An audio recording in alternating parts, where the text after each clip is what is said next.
Welcome to the Camden Opera House. My name is Dave Morrison and I'm the manager, and we're glad you're joining us today.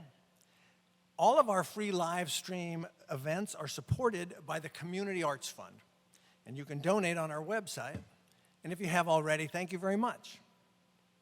Today's event, by Paul's request, is to help One Less Worry, a Rockland, Maine nonprofit that provides personal care necessities and grooming products while raising awareness of need and normalizing periods. You can donate at their website, onelessworry.me. Paul Doiron is a best-selling and award-winning author whose novels, including the beloved Mike Bowditch series, have been translated into 11 languages. He's a registered Maine guide and our friend and neighbor. Please welcome Paul Doiron.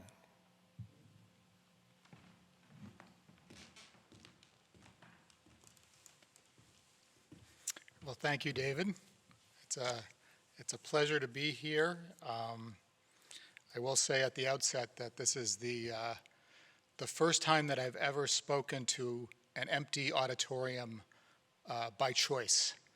So it's a bit of a new experience for me. But I'm thrilled to be here, and I'm grateful to the Opera House for making this event and these other events available to not just to our community, but to people all over the world. It's really a service that you've done for us during this pandemic, and we can all look forward to being back here in person, hopefully sooner rather than later. As Dave said, I strongly encourage people to support the Opera House through the Community Arts Fund. It's a wonderful cause. It's an institution here in Camden, and we're very lucky to have it. I also wanted to say a word about the cause that Dave mentioned. I'm donating my honorarium today to One Less Worry, which is a non-profit organization that supplies sanitary items, toilet paper, feminine hygiene supplies to people who can't otherwise afford them. And you know, it's the kind of thing that we take for granted, I think, so many of us. And I think it's really it challenges a lot of our preconceptions to realize that there are people who can't afford even the most essential of essentials. So it's a wonderful cause, and again, I recommend that you check out their website and consider giving them a bit of a boost. So when we were planning this event, I had it in my mind that I would read from my most recent novel, which is the 11th in my series. I have a visual aid here. It's called One Last Lie. It came out last June, and it is the 11th book in my Mike Bowditch series. And I thought, okay, well, it's the logical thing for me to read from. But you know, as time went on, I sort of reconsidered, and I said, you know what? I actually have the beginning of the next book done, and you know, why not read the first 2 chapters from that one? So you today are getting the world premiere of Dead by Dawn, the 12th novel in my Mike Bowditch series. It'll be coming out on June 29th from Minotaur Books, and will be available, as all my books are, in bookstores everywhere, including locally at our beloved Owl and Turtle. They're also available, however, as ebooks and as audios, so those options are also available to you. So if you like what you hear, you can rush to my website, pauldoiron.com, and hit the pre-order button, and you're good to go for when June rolls around, and we're all looking forward to I think the summer here. So Before I get to my reading, I feel like there's a few things to tell you about these novels. And I sort of owe you an introduction to my main character, Mike Bowditch. Mike is a Maine game warden. And in the very first book of the series, The Poacher's Son, he is 24 years old, and he is a district warden who patrols the woods. The Maine Warden Service sometimes advertises itself as Maine's off-road police force. And if you know Maine, you know that most of Maine is off-road. And as a result of the need to provide law enforcement in very remote rural places, the game wardens in Maine have all of the powers of state troopers and some powers that even the troopers do not have. They train at the Maine Criminal Justice Academy, and they can arrest you for speeding and littering and homicide, as well as exceeding the bag limit on trout. So do not take your local game warden lightly. He or she is a real cop. And for me as a writer, what that has allowed me to do over the course of these 12 books has been to write about all of Maine, and not just the woods, but also towns and cities, offshore. It's given me carte blanche to cover all kinds of crimes that take place in the state of Maine, because the wardens, more often than not, are brought in, even with murder cases that occur in some of our bigger cities. So it's given me a lot to write about, and Mike Bowditch has been in the middle of everything over the course of the series. He is, if you follow the books, you'll see that it's very much devoted to his growth as a person. So, each book is about him evolving personally and professionally, one way or the other. It's not always a forward movement. It's sometimes 2 steps forward and 1 step back. I haven't decided yet what this new book is, whether it's a step forward or a step back for him. Probably a step forward. But without further ado, I think I will start reading from Dead by Dawn. And I'm reading the first 2 chapters. Hopefully you will not be lost. If you are lost, because it's the beginning of a book, I'm in deep trouble.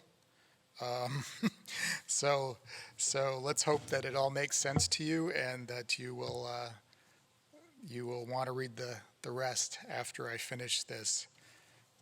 So without further ado, I will.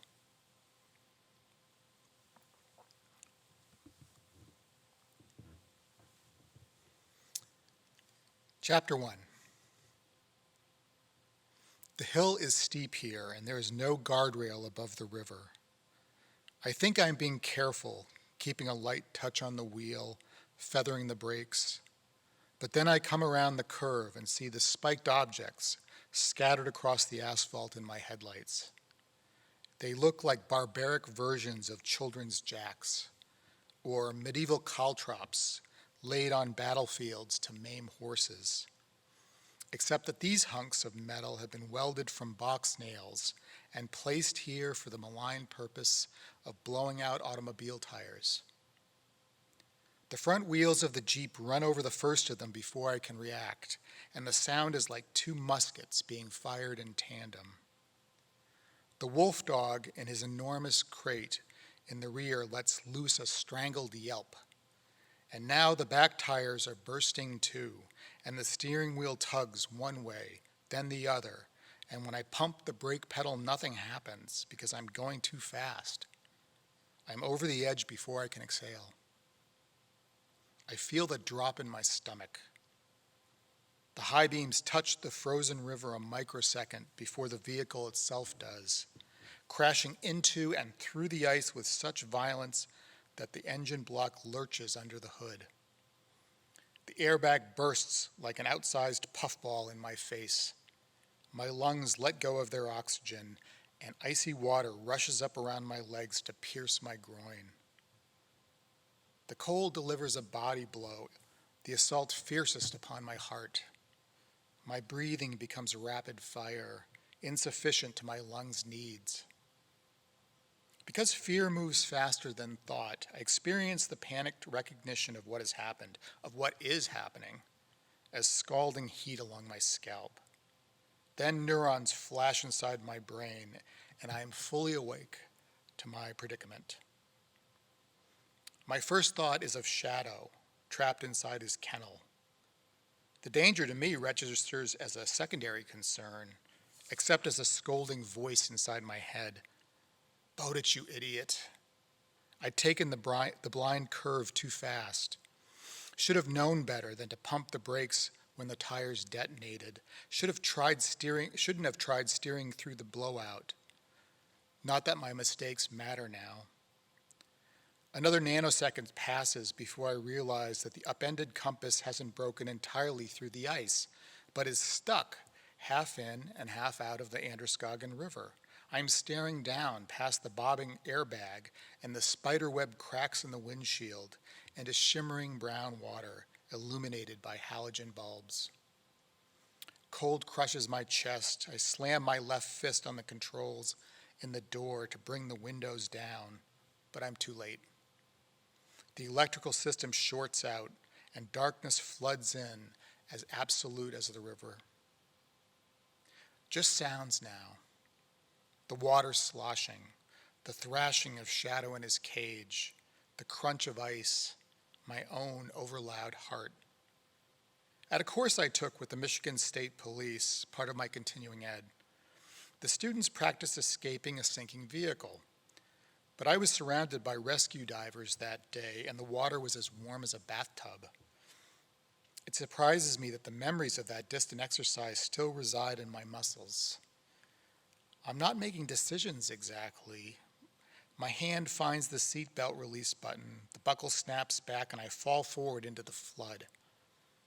Half blind, I twist and turn, trying to get my legs out from under the airbag and steering wheel and knock my kneecap on something hard. I find my face above the surface for the briefest of moments. Sinuses burning, I snort out water. The Jeep is settling as the ice cracks beneath its weight. I glance overhead at the lift gate and see a grayish haze. I'm looking through the back window into an unaccountably pale sky.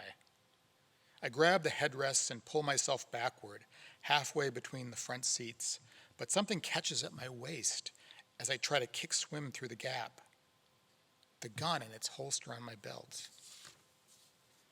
I use most of the muscles in my upper body to push through the seats, feel something give, and then I am through, the rising tide close behind. High-pitched barks alternating with snarls, cries of fear and rage.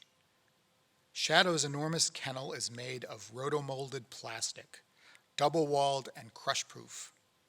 I bought it on the strength of an internet video that showed the box resisting a shotgun blast from the distance of 10 feet. It has lived up to its warranty.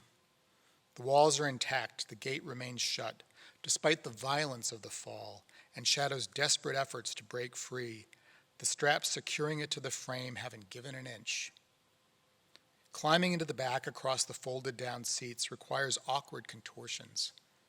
The same web belts that kept the crate from coming loose during the impact have become an actual web, blocking my passage. I reach for the folding knife in the front pocket of my jeans.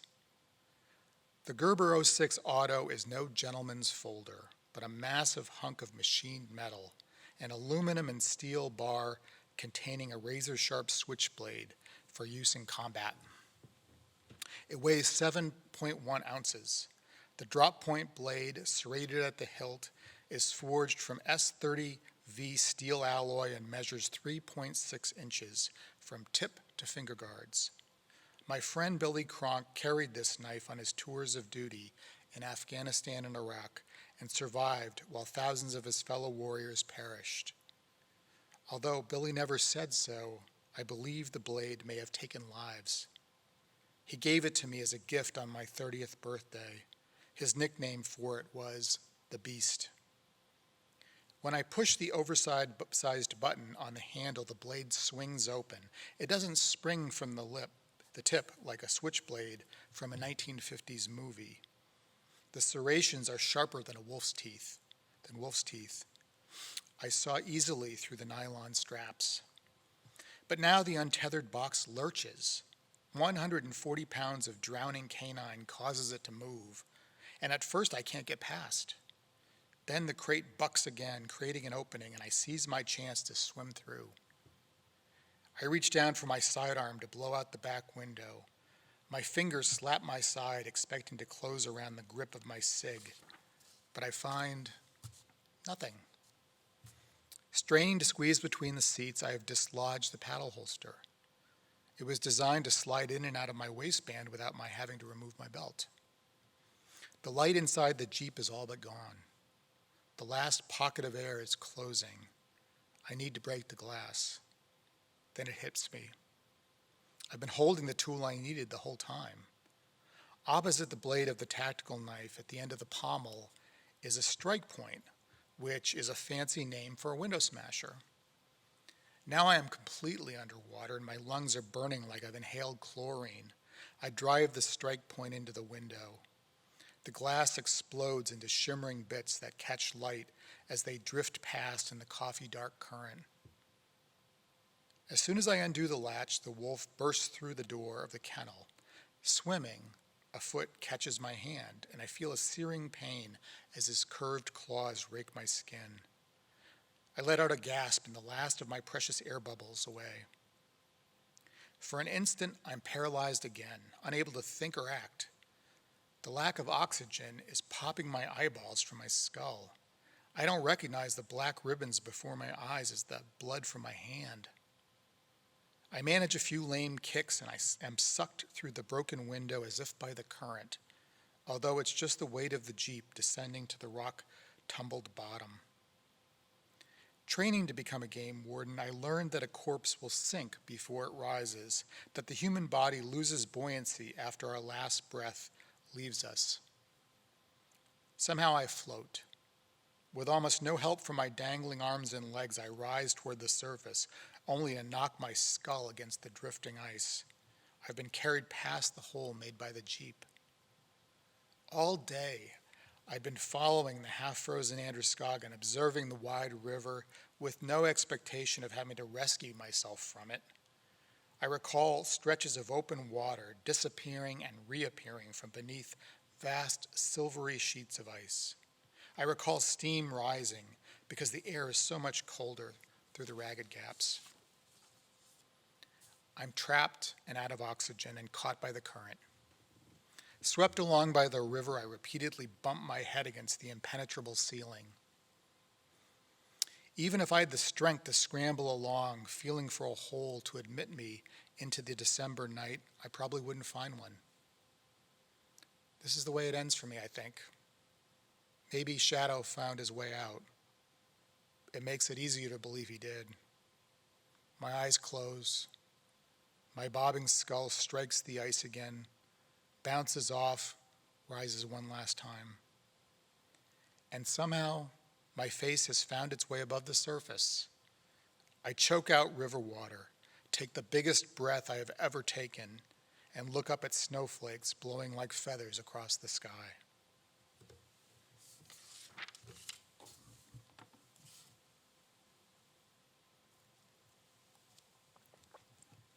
Chapter 2. Early that morning, my best friend brought his daughter to my house to see the wolf. Billy Cronk lived with his large family in a small house down the road from mine, in Ducktrap Village.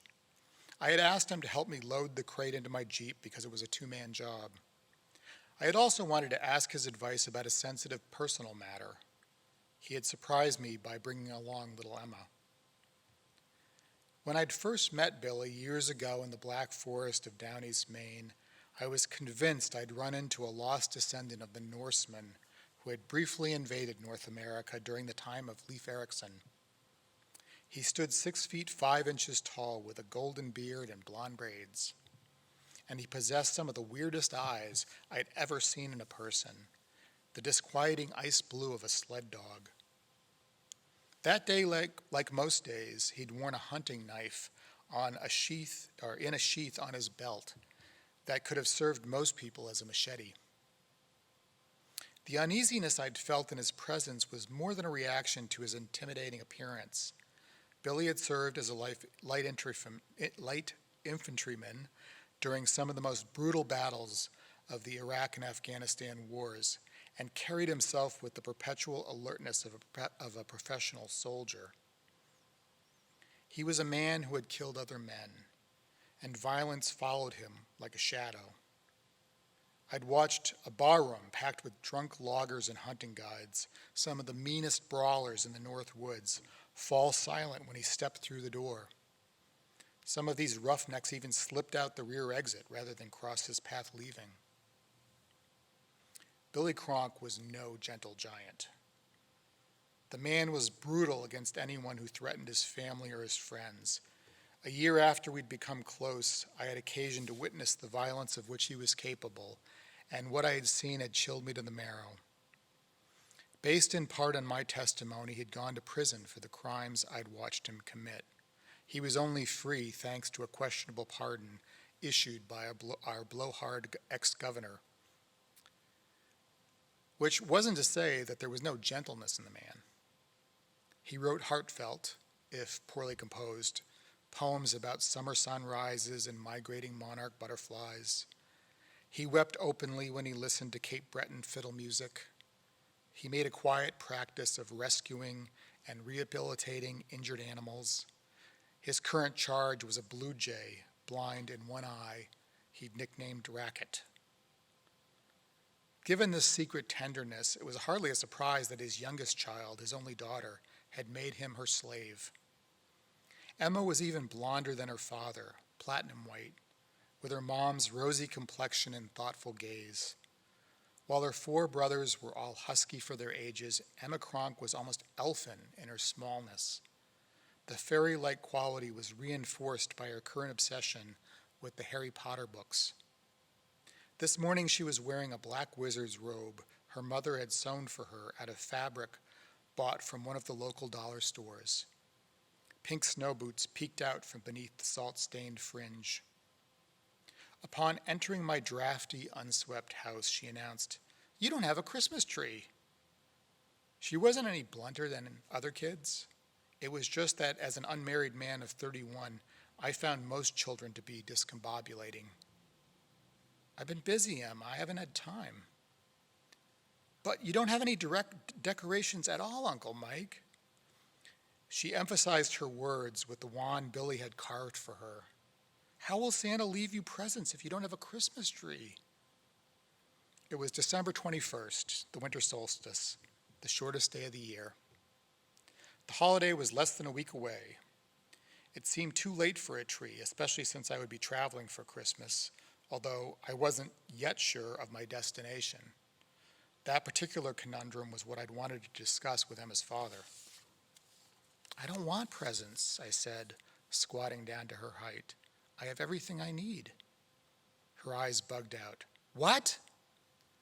Emma Cronk delighted in gifts. She delighted in making lists of gifts she wanted. She delighted in tearing open gifts with puppy-like eagerness. She delighted in unwrapping other people's gifts, not always with their permission. "Uncle Mike will get a tree," said Billy in his bearish growl. "Don't you worry, Emma." "Well, he'd better." I moved to ease her dismay by making a cup of hot chocolate. "Your dad and I need to talk outside for a few minutes," I said. "Would you like me to put on the TV?" Emma, in her tiny voice, said she'd prefer to write, thank you. She produced a little journal and pen from the pocket of her robe. "What are you writing?" "Spells." Billy and I took our coffee mugs onto the porch overlooking the wooded enclosure where the wolf lived. "Do her spells work?" I asked him. "The crazy thing is, I think they do," he said. breathing steam from his mouth. Amy had the flu and it went right away after Em cast one of her enchantments. Now she's working on making it snow for Christmas. The dawning sky was clear enough that I could see Venus. There's none in the forecast. Those weathermen have no idea what they're up against in Emma. It was past 7, but the sun hadn't cleared the treetops. The understory was a study in sepia, drab alders, gray maples, fossil birches. We'd scared a flock of pine siskins from the feeder tray, and the birds now chided us from the nearest branches, their calls hoarse and buzzing. The morning air had a snap to it, but Billy didn't seem to feel the cold, any more than a grizzly would. He wore only a shawl-neck sweater over a flannel shirt, blue jeans, and his usual neoprene hunting boots, and that long knife on his belt, of course. For my part, I have always subscribed to the maxim, there's no bad weather, only unsuitable clothing. My outfit consisted of a hooded down-filled parka over a commando sweater, over my government-issued ballistic vest, over a merino wool base layer. Beneath my blue jeans, admittedly not a good choice for a day with a forecast high of 25 degrees, I wore merino long johns and heavy wool socks. My boots were specially designed by L.L. Bean for use by Maine game wardens in all weather, waterproof, hard-toed, insulated with Primaloft, and fashioned with the stickiest lug soles I'd ever worn. On my belt, I wore my badge on a clip and my service weapon, a Sig Sauer P239, in the paddle holster. I dropped a couple of magazines in the pockets of my parka almost without thinking. As always, I wore my father's Vietnam dog tags around my neck and carried the push-button knife Billy had given me. I figured I would be spending the day in the Jeep and had little need for gear beyond what I carried in the government vehicle. I leaned against the porch rail. Maybe she can try bewitching my new neighbor. That lawyer who bought the land across the river, Mr. Purple Polo, I thought he was just a summer complaint. It was an impolitic term for a second homeowner. The downside to living in vacation land was that we year-rounders found ourselves outnumbered during the warmer months and forced to reckon with the economic carrots and sticks wielded by our fair-weather neighbors. He claims no one told him when he bought the place that there was a wolf across the river, I said. He and his wife came up for leaf season and heard Shadow howl, and it just about froze their blood. The sheriff explained the situation, but it didn't satisfy Mr. Purple Polo. He and his wife showed up here last week in their BMW X5 to have a look at the beast and threatened me with a lawsuit. Billy scratched his beard, which might have been woven from gold and copper wires. Shadow's not a beast. He's a dog. He's a wolf dog, recently living in the wild. A brave siskin returned to the feeder and cracked a sunflower seed with his sharp bill. Billy lowered his voice to keep from scaring off the songbird. Shadow doesn't budge when you go inside his pen. He lets you scratch his ears. I didn't mention that every time I reached out to pet the wolf, I wondered if I would draw back a bleeding stump. He's not tame, Billy. Maybe he was once, but he won't ever be again. I made a commitment to take care of him, no matter what. I heard at the Lincolnville General Store that my neighbors have a history of suing people who irritate them. They know most of us locals can't afford the cost of hiring lawyers. My friend rested a hand on the hilt of his knife. Do you want me to go see him for you? No, I said, frightening off the siskin. So what did you want to discuss with me if not your neighbors? Now, I don't know what to do about Christmas. You're having Christmas Eve supper at our house. I mean the day itself. I've got 2 invitations. Usually I go up to Six Machias Lake and spend the evening with Charlie and Ora. Their daughter Ann comes from Bath with her husband and kids. I think Charlie likes having me there as a buffer against his son-in-law. The problem this year is Stacy will be there too. Oh. Meanwhile, Danny wants me to break from tradition and go to her mom's house in Pennacook. Oh. Exactly. Stacy Stevens was Aura and Charlie's younger daughter. She was a wildlife biologist, a bush pilot, a wilderness EMT, and my old flame. We had lived together for 3 years, almost gotten engaged, before things fell apart. She had recently returned to Maine after self-imposed exile in Florida. As for Danielle Danny Tate, I was no longer sure what to call her. She was a former game warden, now a state trooper, and 6 months earlier I would have referred to her as my girlfriend. And yet since the summer we spoke less and less and saw each other rarely. I should have realized that Billy was the wrong person to ask for relationship advice.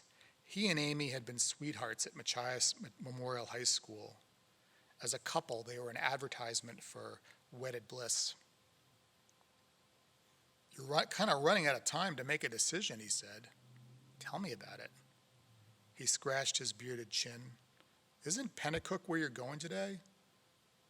Shadow's vet, Dr. Holman, has her practice there. 2 hours is a long drive for a checkup. Elizabeth Holman had removed a crossbow bolt from the wolf's side, acquired in his last hours as an escapee in the wild, and nursed him to health. He had suffered ligament damage from the arrow, however. The injury prevented him from running at full speed, which meant he would never chase down prey again. If I had considered re-releasing him into the Maine woods, which I hadn't.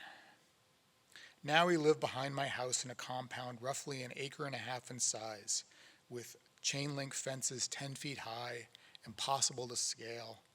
The fence extended below ground into a concrete foundation, so he couldn't escape by digging his way out either.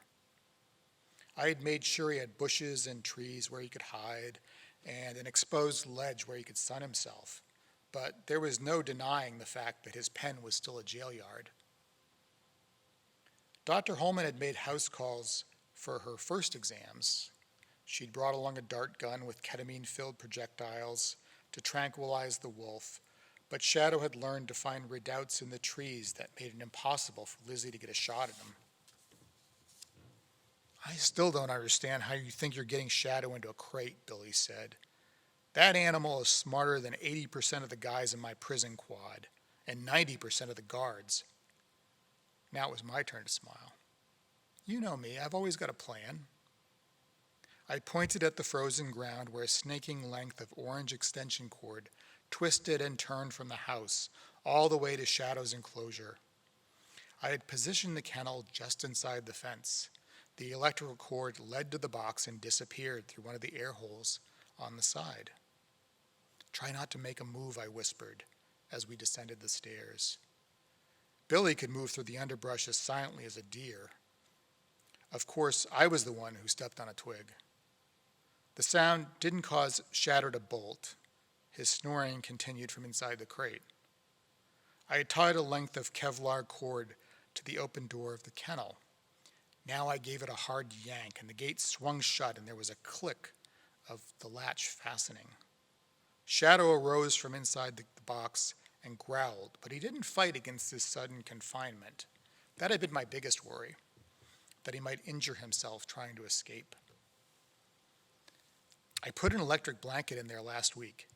He started sleeping inside a couple of nights ago when that polar vortex came through. Billy let out a laugh that frightened the remaining siskins from the trees. Did Charlie suggest this? I'm capable of coming up with my own harebrained schemes without Charlie Stevens' input, I said with false affront. Besides, a scheme's only harebrained if it fails. This one worked. I can't take credit for it, though, full credit. Shadow's smart. I think he remembers what this crate means, that he's going for a ride someplace. Maybe he senses there's a chance to make a break for it. This place isn't a jail, Mike. I can say that from personal experience. You've given him a good life here. I could easily have refuted Billy's assertion. How many tunnels had Shadow started over the past 16 months? All those holes dug in vain. I need your help getting the kennel into the Jeep. Nearly all wardens drove trucks, investigators included, but my superiors had leased the Compass Trail Lock for me so I could sneak down Maine's scofflaw peninsulas without word getting out that a game warden had been spotted. Billy gestured toward my personal vehicle. Why aren't you taking your Scout? Because I have warden business too. A woman in Stratford wants to meet with me. Her father-in-law drowned while duck hunting in the Androscoggin River 4 years ago. She doesn't think the case should have been closed so quickly and has issues with how the wardens treated her. And you're going to go listen to her whine. What can I say? I'm a masochist. Shadow growled a few times, but he didn't make the job of moving him impossible by shifting his weight. The vet had prescribed some medicine to put in his food, gabapentin and trazodone to mellow him out. I left Billy in the yard while I went inside to fetch my briefcase. Emma was still scrawling away in her little grimoire. She blinked foggily as if returning from someplace deep. Wait, she said, did I miss Shadow? He's still here. Your dad and I put his crate in the back of my Jeep. You can go talk with him now. The junior wizard snatched up her journal and her wand and was out the door with a whoosh of her handmade robe. On my desk, I found the note from the woman I'd told Billy about. 3 sheets of beautiful blue script, signed by a Marietta Chamberlain, née Van Royen. Dear Warden Bowditch, I've read about you in the Sun Journal and the success you have enjoyed investigating cold cases, and for this reason I wish to speak with you in person about my father-in-law, Professor Eben Chamberlain, whose name you must recognize. But if not, he is the eminent man who died under suspicious circumstances while duck hunting along the Androscoggin River in Stratford 4 years ago this month. Despite an exhaustive investigation, his demise was insufficiently explained by the members of your service about whose commitment, competence, and professionalism I continue to have doubts. I've written to the governor and the attorney general and your own colonel with no result. Because you did not participate in the failed examination of my father-in-law's death, your reputation remains unsullied in my estimation, and therefore you are my last remaining hope. The rest of the document was written in the same florid style and provided details of her father-in-law's initial disappearance and the rescue mission that became a recovery mission, as happens in such cases. I knew the story better than she thought. I'd followed the search from afar and saw no way to help her, but she had reached out to me with such desperation I felt I owed the grieving woman the courtesy of a meeting. Billy Cronkite seemed wasn't the only softy in Duck Trap. I dropped the letter along with the Warden Service's official report into my leather attaché. Outside, I found Billy crouched with his arm around Emma, looking from a safe distance at the wolf in his crate. Shadow stared at them through the cage with his inscrutable sulfur eyes. The sight of father and daughter prompted an odd sensation, longing. I was closing in on 32. Children were not a near-term prospect in my life, nor even a medium-term prospect. This vision of the Kronks filled me with a feeling of my life slipping away. As I was reaching to close the liftgate, Emma said, "Stop!" "What is it, Em?" She produced her wand, directed it at the cage, and moved her lips soundlessly while twirling the tip. Billy had told me that she was insistent he find a rowan, or mountain ash, from which to carve her magic stick. The finished result resembled a unicorn's twisted horn. "What spell did you cast?" Billy asked. "Protection, so Shadow will be safe on his journey." "What about Uncle Mike?" said Billy with gruff affection. "Doesn't he deserve a spell too?" She nodded her blonde, braided head. "Don't move." I stood in place as the little girl waved her rowan wand and mouthed the silent words to keep me safe again, whatever dark forces I might encounter that day. So that's the end of Chapter 2. Chapter 3, we return to Mike in the river. Stay tuned for June 29th. And thank you very much for having me here virtually.